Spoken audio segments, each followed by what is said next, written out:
casta was a hierarchical system of race classification created by Spanish elites in Hispanic America during the Spanish colonial period.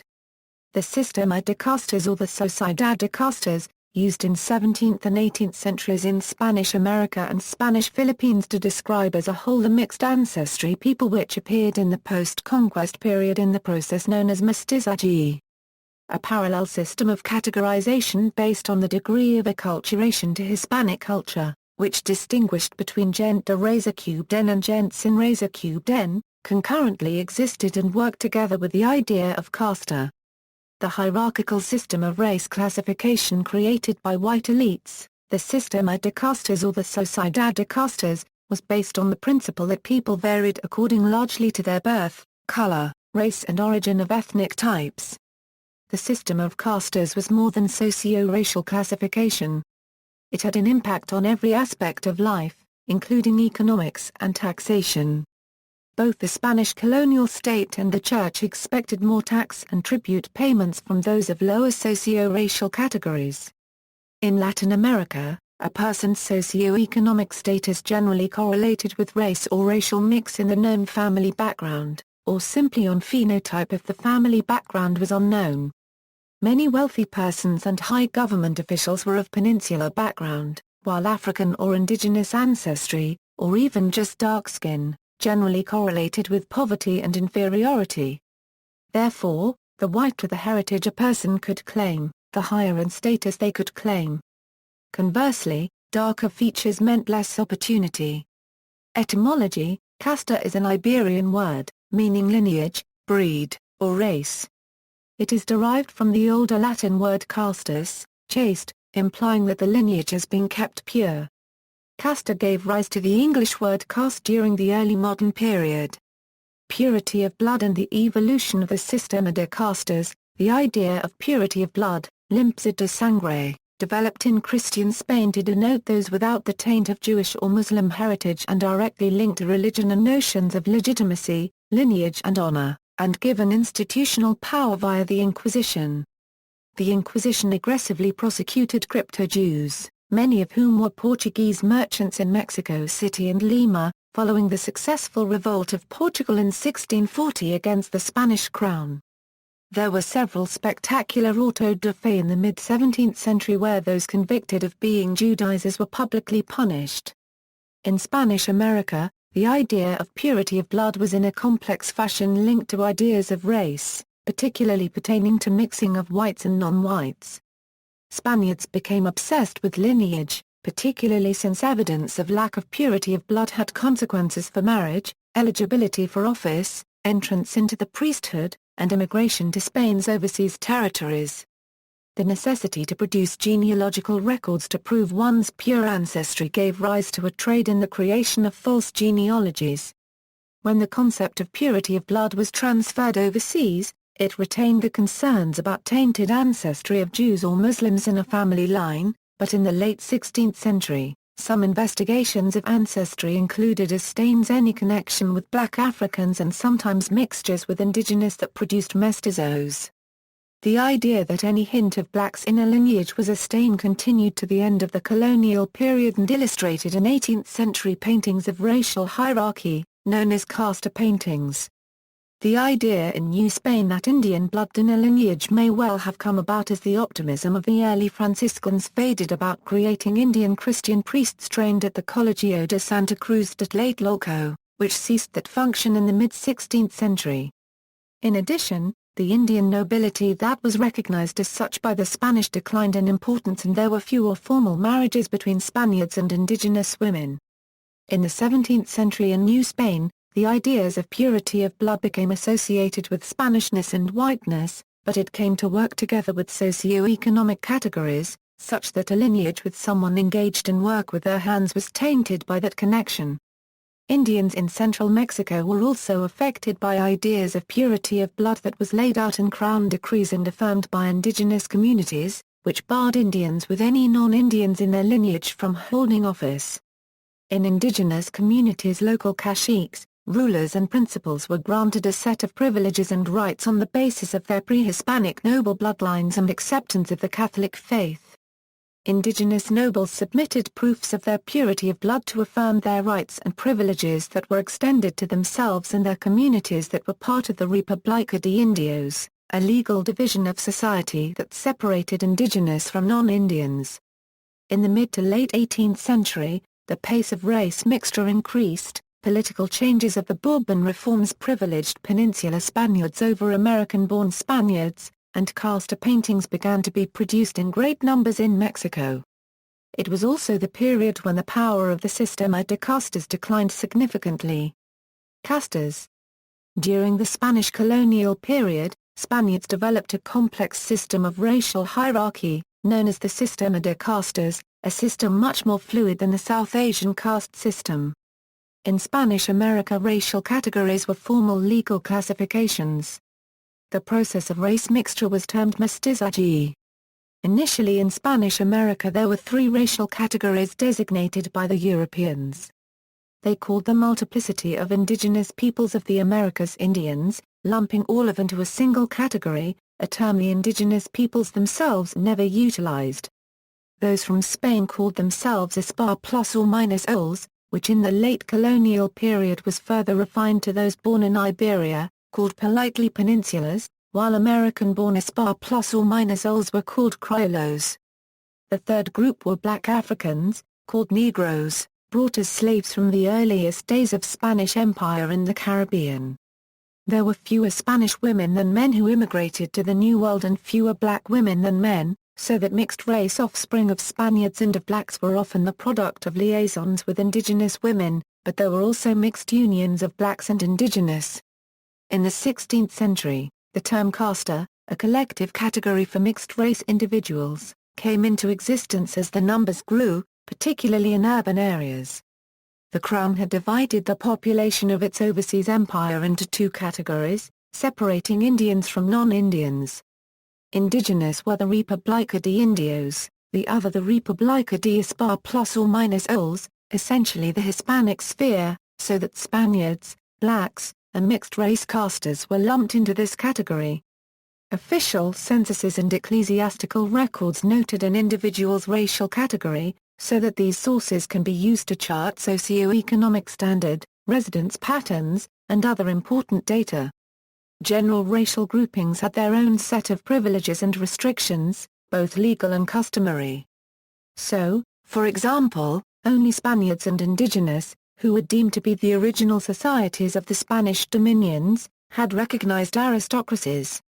Also, in America and other overseas possessions, all Spaniards, regardless of their family's class background in Europe, came to consider themselves equal to the peninsular hidalgo and expected to be treated as such. Access to these privileges and even a person's perceived and accepted racial classification, however, were also determined by that person's socio-economic standing in society. Long lists of different terms found in Casta paintings do not appear in official documentation, which counts Spaniards, mestizos, blacks and mulattoes, and indigenous were found in censuses. By the end of the colonial period in 1821, over 100 categories of possible variations of mixture existed. Urban race mixture equals, in his analysis of the 1790 census of Mexico City and its surrounding area, Dennis Nodin-Valde copyright S shows that a major colonial metropolis had a higher proportion of Spaniards and castas than Indians and that there were higher rates of race mixture or mestizaje than in the surrounding countryside. He compared the population of the capital of New Spain with the census of the Intendancy of Mexico in 1794. The total number of Mexico City residents counted in 1793 was 104,760 and in the Intendancy as a whole 1,043,223, excluding 2,299 officials. In both the capital and the Intendancy, the European population was the smallest percentage, with 2,335 in the capital and the Intendancy 1,330. The listing for Spaniard was 50,371, with the Intendancy showing 134,695. For mestizos, in the capital there were 19,357 and in the Intendancy 112,113. For the mulatto category, The capital listed 7,094 with the intendancy showing 52,629. There is apparently no separate category for blacks. The category Indian showed 25,603, with the intendancy with 742,186. The capital thus had the largest concentration of Spaniards and castas, with the countryside being overwhelmingly Indian. The population of the capital indicates that conditions favoring mestizaje were more favorable in the city than the outlying area. In the 1811 census of Mexico City by residential sectors, there is no evidence of absolute segregation by race, an important finding. The highest concentration of Spaniards was around the Treza, the central sector of the city where the civil and religious institutions were based and where there was the highest concentration of wealthy merchants. But non-Spaniards also lived there. Indians were found in higher concentrations in the sectors on the fringes of the capital. Castas appear as residents in all sectors of the capital. Racial terminology, the terms for the more complex racial mixtures tended to vary in meaning and use and from region to region. For the most part, only the first few terms in the lists were used in documents and everyday life, the general descending order of precedence being equals aspar plus or minus ols equals. These were people of Spanish descent. People of other European descent who had settled in Spanish America and adapted to Hispanic culture, such as Pedro de Gante and the Marquises of Osorno and Croix, would have also been considered aspar plus or minus ols. Also, as noted above, and below under mestizos, and castizos, many people with some Amerindian ancestry were considered aspar plus or minus ols. Aspar plus or minus ols were one of the three original races, the other two being Amerindians and blacks. Both immigrant and American-born aspar plus or minus ols generally shared the same rights and privileges, although there were a few cases in which the law differentiated between them. For example, it became customary in some municipal councils for the office of alcalde to alternate between a European and an American. Spaniards were therefore divided into peninsulars. Persons of Spanish descent born in Spain. Generally, there were two groups of peninsulars. The first group includes those that were appointed to important jobs in the government, the army and the Catholic Church by the Crown. This system was intended to perpetuate the ties of the governing elite to the Spanish crown. The theory was that an outsider should be appointed to rule over a certain society, therefore a new Spaniard would not be appointed viceroy of New Spain.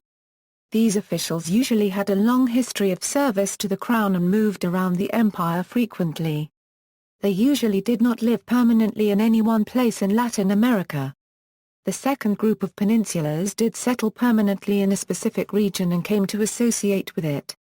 The first wave were the original settlers themselves, the conquistadors, who essentially transformed themselves into lords of an area through their act of conquest. In the centuries after the conquest, more peninsulars continued to emigrate under different circumstances, usually for commercial reasons. Some even came as indentured servants to established criollo families. Therefore, there were peninsulars of all socio-economic classes in America. Once they settled, they tended to form families, so peninsulars and criollos were united and divided by family ties and tensions. Criollos. A Spanish term meaning native-born and raised, criollo historically was applied to both white and black non-indigenous persons born in the Americas, in addition to animals and products. Because of the lack of white people in the Spanish colonies, during the first generations after the conquest, legitimately born biological criollos were simply considered aspar plus or minus ols criollos.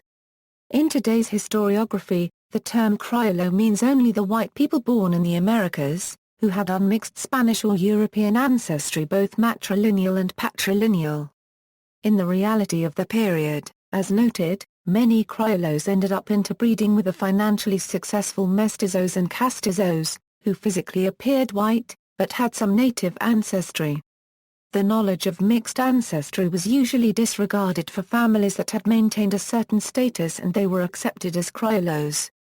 Many of the second or third generation criollos became wealthy from the mines, ranches, or haciendas they owned. Criollo families that became extremely wealthy joined the ranks of the high nobility of the Spanish Empire. Still, most were simply part of what could be termed the petite bourgeoisie or even outright poor.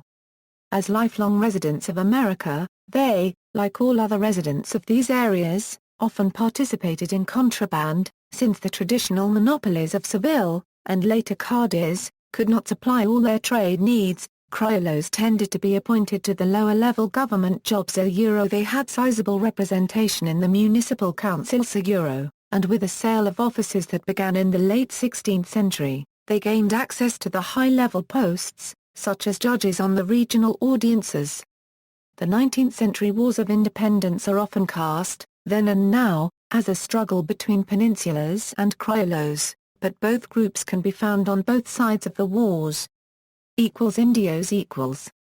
The original inhabitants of the Americas and considered to be one of the three pure races in Spanish America, the law treated them as minors, and as such were to be protected by royal officials, but in reality were often abused by the local elites.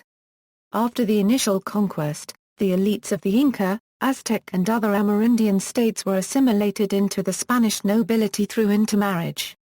The regional native nobility, where it existed, was recognized and redefined along European standards by the Spanish and had to deal with the difficulty of existing in a colonial society, but it remained in place until independence.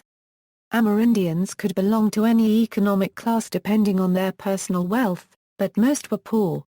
Mestizos equals. Persons with one Spanish parent and one Amerindian parent. The term was originally associated with illegitimacy because in the generations after the conquest, mixed-race children born in wedlock were assigned either a simple Amerindian or Spanish identity, depending with which culture they were raised. The number of official mestizos rises in censuses only after the second half of the 17th century, when a sizable and stable community of mixed-race people with no claims on being either Amerindian or Spanish appeared. Castazos equals. One of the many terms, like the ones below, used to describe people with varying degrees of racial mixture.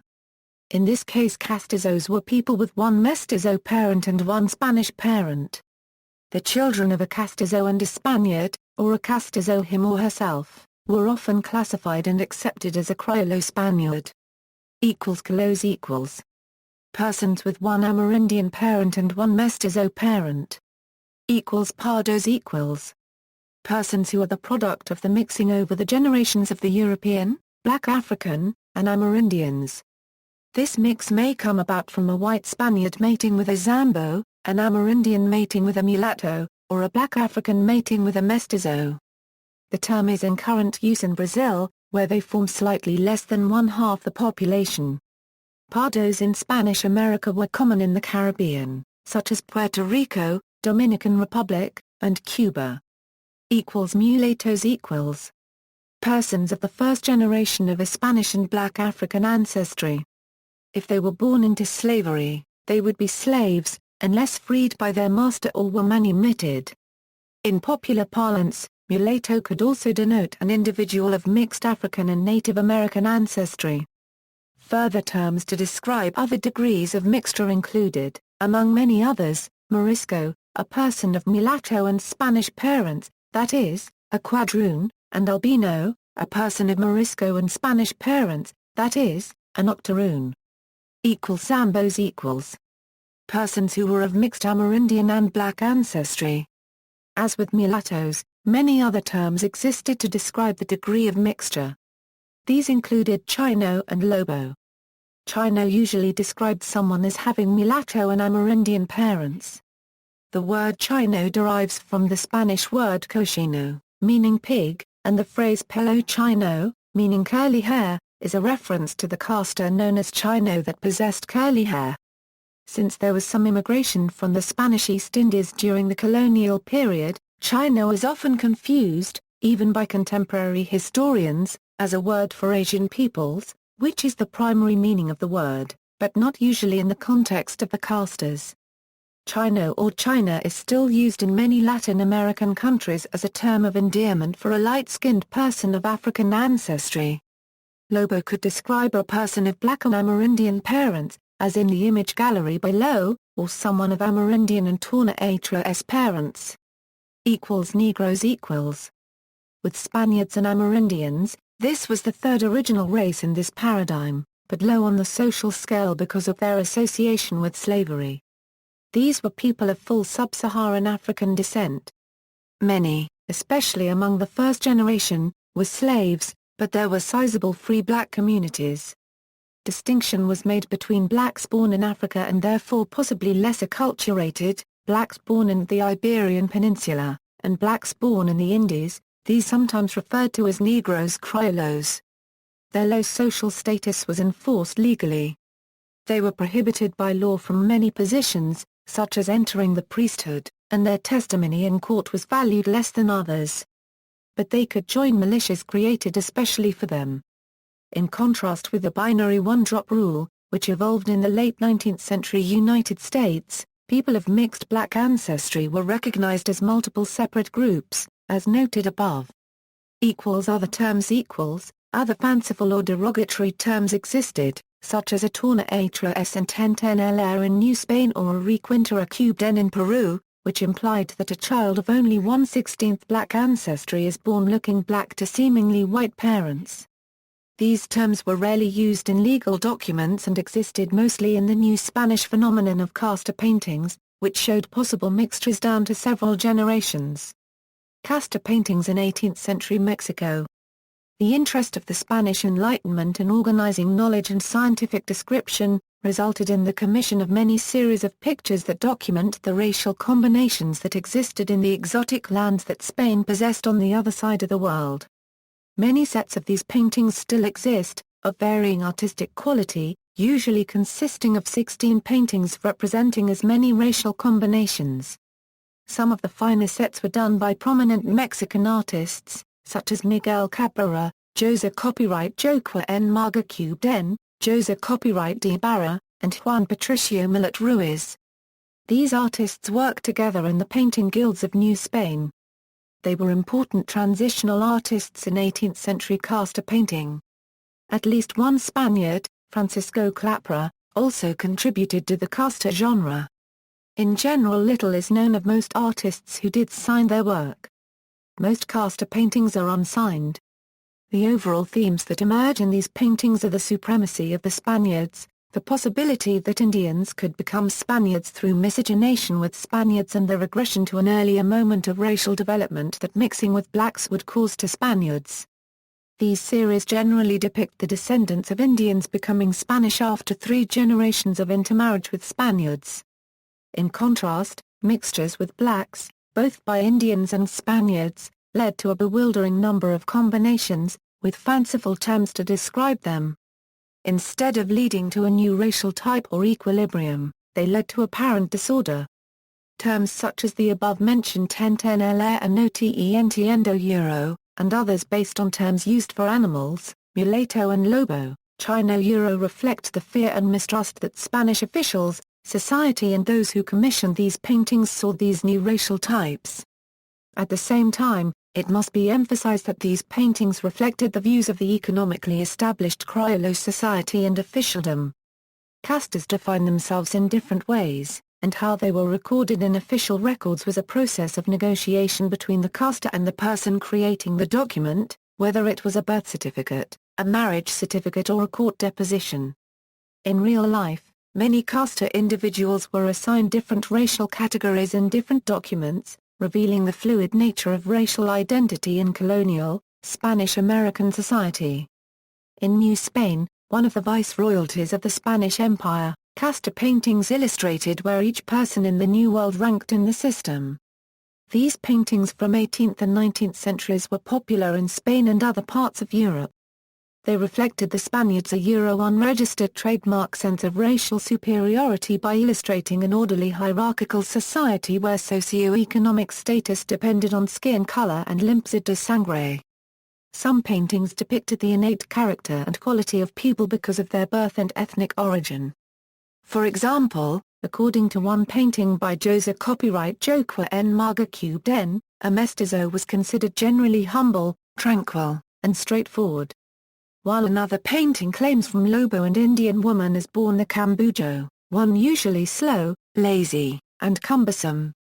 Ultimately, the Casta paintings are reminders of the colonial biases in modern human history that link to caste ethnic society based on descent, skin color, social status, and one's birth. Often, Casta paintings depicted commodity items from Latin America like pulque, the fermented alcohol drink of the lower classes. Painters depicted interpretations of pulque that were attributed to specific castas. Pulque abuse was shown in some Casta paintings as a social criticism of the lower castas, and the Spanish desire for regulation over pulque consumption and distribution. Sample sets of Casta paintings presented here are Casta lists from 3 sets of paintings. Note that they only agree on the first 5 combinations, which are essentially the Indian white ones. There is no agreement on the black mixtures, however. Also, no one list should be taken as authoritative. These terms would have varied from region to region and across time periods. The lists here probably reflect the names that the artist knew or preferred, the ones the patron requested to be painted, or a combination of both. Gallery =. See also. The discussion of limpsas de sangre makes it appear as if differentiation based upon privileges applied only to the distinction between Christians and Jews and Muslims. This was later extended to distinguish clearly between Catholics and Protestants. However, certificates of limpsas de sangre could be bought, and were extended to mulattoes, blacks and others in the Americas. Filipino mestizo, which had its own comparable caste system, dominant minority, race and ethnicity in Latin America, Ordinanzas del Barretillo de Mar Copyright Zico, Mischling Test, Caste System. Further reading. Race and race mixture Castleman, Bruce A. Social climas in a colonial Mexican city, individual mobility within the sistema de castas in Orizaba, 1777–1791. Colonial Latin American Review, Volume 10, No. 2, 2001. Cope, R. Douglas. The Limits of Racial Domination, Plebeian Society in Colonial Mexico City, 1660–1720. Madison, University of Wisconsin Press, 1994. ISBN 978-0-299-14044-1, McLaughlin, Colin M. and Jaime E. Rodriguez O. The Forging of the Cosmic Race, A Reinterpretation of Colonial Mexico, Expanded Edition. Berkeley, University of California Press, 1990. ISBN 0-520-04280-8, Martinez, Mara Elena. Genealogical Fictions, Limpsas de Sangre, Religion, and Gender in Colonial Mexico. Stanford, Stanford University Press, 2008. ISBN 978-0-8047-5648-8, Mar Paragraph RNER, Magnus. Race Mixture in the History of Latin America. Boston, Little Brown, 1967. O'Cruelly, S. N. Pedro Alonso. A Description of the Kingdom of New Spain. Translated and edited by Sean Galvin. John Howell Books 1972. Rosenblatt, Angel. El mestizaje y las castas coloniales, la pobreza cubana indígena y el mestizaje en Arma Copyright Rica Buenos Aires, Editorial Nova 1954. Seed, Patricia. To Love, Honor, and Obey in Colonial Mexico, Conflicts Over Marriage Choice, 1574–1821. Stanford, Stanford University Press, 1988. ISBN 978-0-8047-1457-0, Valder Copyright S. Dennis N. Decline of the Sociedad de Castas in 18th-Century Mexico. Ph.D. dissertation, University of Michigan, 1978. Casta painting Carrera, Magali M. Imagining Identity in New Spain, Race, Lineage, and the Colonial Body in Portraiture and Casta Paintings. Austin, University of Texas Press, 2003. ISBN 978-0-292-71245-4, Cummins, Thomas B. F. Casta painting, Images of Race in 18th-Century Mexico. The Art Bulletin. Dean, Carolyn and Dana Leibson, Hybridity and its Discontents, Considering Visual Culture in Colonial Spanish America, Colonial Latin American Review, Volume 12, No. 1, 2003. Estrada de Guerrero, Elena Isabel. Representations of Heathen Indians in Mexican Casta Painting, in New World Orders, Ilona Katsu, ed. New York, America's Society Art Gallery 1996. Garcazar Maria Concepa Cubed N. Las Castas Mexicanas, Ungar Copyright Nero Pictocubed Rico Americano. Milan, Olivetti 1989. Garcazar Maria Concepa Cubed N. The Artistic Development of Casta Painting, in New World Orders, Ilona Katsu, ed. New York, America's Society Art Gallery, 1996. Katsu, Ilona. Casta Painting, Identity and Social Stratification in Colonial Mexico, New York University, 1996. Katsu, Ilona, ed.